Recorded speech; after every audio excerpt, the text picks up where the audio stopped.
Good morning, everyone. It's Sunday, May 26th. It's time to go on the record. Senator Ed Markey leading the charge on a Green New Deal. Can progressive policy succeed in a partisan Washington? The senator is here to answer. And we believe that the President of the United States is engaged in a cover-up. I don't do cover-ups.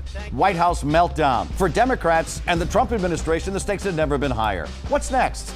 The battle for the Tubman 20. Congresswoman Ayanna Pressley wants to know why the delay. Let's go on the record. From WCVB Channel 5, the inside word from Washington to Beacon Hill. Today's newsmakers are going on the record. Good morning, everyone. Welcome to All2R. Thanks for joining us on this Memorial Day weekend. I'm Ed Harding, along with News Center 5's political reporter Janet Wu. Great to have you with us. Our guest this Sunday is Senator Ed Markey, a face that you're familiar with. He's a Democrat. He's represented Massachusetts in the U.S. Senate since 2013, and before that, he was a member of the House, first taking office in 1976. He also served in the state legislature. He's a graduate of BC and BC Law School. Senator, it's always great to have you with us. Thank you, and happy Memorial Day weekend. Thank you, and thanks for having me back. Great to see you. The personal animosity between President Trump and Speaker Nancy Pelosi is sort of at a new low at this point. He tweets a heavily edited Fox News video describing her as crazy, quote, and a mess. It's from a press conference where she suggested that his family or his staff should probably stage an intervention on the president. Are things at a complete standstill in Washington for the foreseeable future as a result of everything that's happened just within the past week? Yeah, on the one hand, without question, Donald Trump does not know how to handle Nancy Pelosi. She is tougher than he is, smarter than he is, knows how to get things done better than he does, and knows how to just step back and give it back to him in a way that very few people know how to do. And I think it drives him crazy. But does it bring everything to a standstill in It doesn't Washington? bring everything to a standstill. You have to divide the question. I mean, a lot of what is driving Trump crazy is, in fact, this cloud that hangs over his administration because of what happened in the election of 2016, what happened in his administration in the early days with regard to his relationship with the Russians. So he knows that there is an inexorable course that's going to take place in the House in gaining access to all of the documentation, making sure that Mueller testifies, Don McGahn testifies, Donald Jr. testifies, so that it's all out in the open. And that's what's bothering him the most. And Nancy Pelosi is someone who just absolutely understands him and is not going to back down, be cowed. At the same time, just at the end of this week, I was able to pass my legislation that bans robocalls, and I did so on a bipartisan basis with John Thune. 97 to 1 was 97 to 1 vote. We'll get to that in just a second, but that. let's talk about that infrastructure bill that allegedly both sides were supported. The president walks out of the room. Does that mean that's pretty much dead for the summer, at least if not for the year? I hope not, and ultimately, I don't think so. I'm on the infrastructure committee. I represent New England on that infrastructure negotiation to make sure that we get billions of additional dollars for transit, for highways, for bridges here in Massachusetts, in addition to strengthening the infrastructure generally, climate resiliency. So I'm still very optimistic. Governor Baker and Mayor Walsh came down to Washington. But Governor Baker says he's not that optimistic after the president walked out of the meeting at this point. Well, there are two bills. There's a larger infrastructure bill, which could be between $1 trillion and $2 trillion.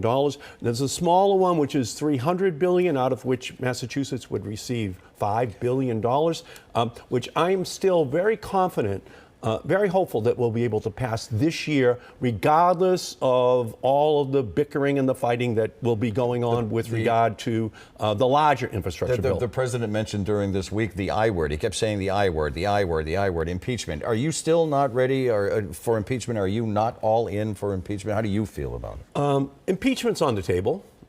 No two ways about it. But we need the first I, the investigation, to proceed. And right now, the president is engaging in a cover-up that would make Richard Nixon blush.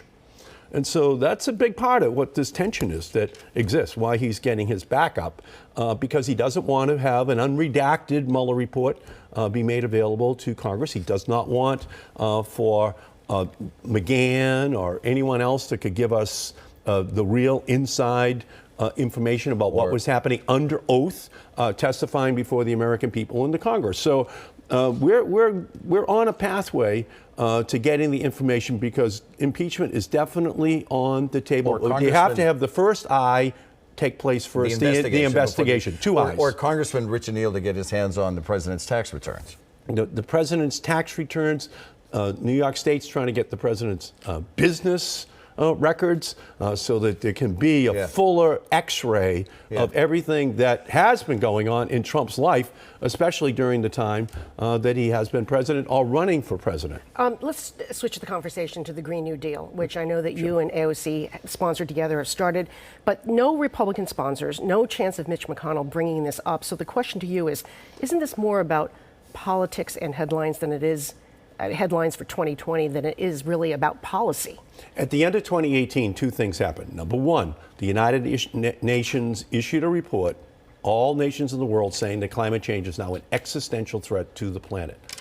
Number two, all 13 federal agencies under Donald Trump had a responsibility to produce a report on climate change. What they determined was that if we continue with business as usual, the planet will warm by 9 degrees Fahrenheit by the year 2100. So what we have here is an emergency, an existential threat. And that's why I partnered with Congresswoman Alexandria Ocasio-Cortez to introduce the Green New Deal. In 12 weeks that resolution has been out there, it has caused a bigger debate on climate change than we've seen in 10 years. But no Republican sponsors still yet. They have a choice. Okay, either they can believe the science, and if they do, then what is their plan to deal with this crisis? And if they don't believe the science, then that means that they're just going to listen to Donald Trump and Mitch McConnell, who, Trump is the denier in chief, and run in 2020 on this issue. But I will promise you this, climate in 2020 is going to be a razor blade sharp issue. This is no longer something that's 15 to 16 on people's minds. It's running 1, 2, 3 in all the polling across the country. We mentioned it just a few minutes ago. A vote of 97 to 1. A vote of 97 to 1 in the Senate these days is rare. But you and South Dakota Republican Senator John Thune's robocall bill got that 97 to 1 vote. You're hoping to control and eradicate these daily maddening annoyances. Why do you think it's going to work? Why nothing else has worked? Well, Senator Thune and I agreed that there are no red robocalls or blue robocalls, just annoying, sickening robocalls all day long, every day, not just on your home phone anymore, but in your pocket. And so it's driving people crazy. And half of the calls are actually scams themselves. In Massachusetts last year, 500 million so the robocalls. Numbers are staggering, but why is this going to work where others have failed? I work very hard to find places throughout my career. I have about 506 laws that I've been able to pass, and by definition, I had a Republican every time on those laws. This is just an example where, working with Senator Thune, we're able to agree and get it out of this morass, this You really think sinkhole. it's going to make a difference this time? Because there have been attempts in the past to try to stop, contain them, eradicate them. Nothing has worked. Well, they're already beginning to move in the House as well. And I just think it's the kind of legislation that will be bipartisan, it will be bicameral, it will allow for greater blocking technologies, able to detect fake calls, and have much stronger law enforcement as well. So if you put the whole package together, it's going to make a big dent in the robocall epidemic in our country. We have the whole package right here. It's called the OTR Pop Quiz. And it's not fake. And it's not fake. and a 97 to 1 vote will not stop it from going forward. Very good. Okay, Capitol Hill trivia for the pop quiz today. When Senator John F. Kennedy became president, who was appointed to take his place? There's a multiple choice, and we're going to put it up on the screen for you. I know the answer. Wait till they come out now. Is it David Walsh, Benjamin Smith, or Sinclair Weeks? It's Benjamin Smith. It is Benjamin Smith. He served from 60 to 62. Bonus, who was the governor who appointed him? From Malden, John Volpe. Foster Furcolo. We caught him off guard. He's surprised. We have surprised the U.S. Senator. Oh my goodness. Volpe and Kennedy won for governor and president on the same day.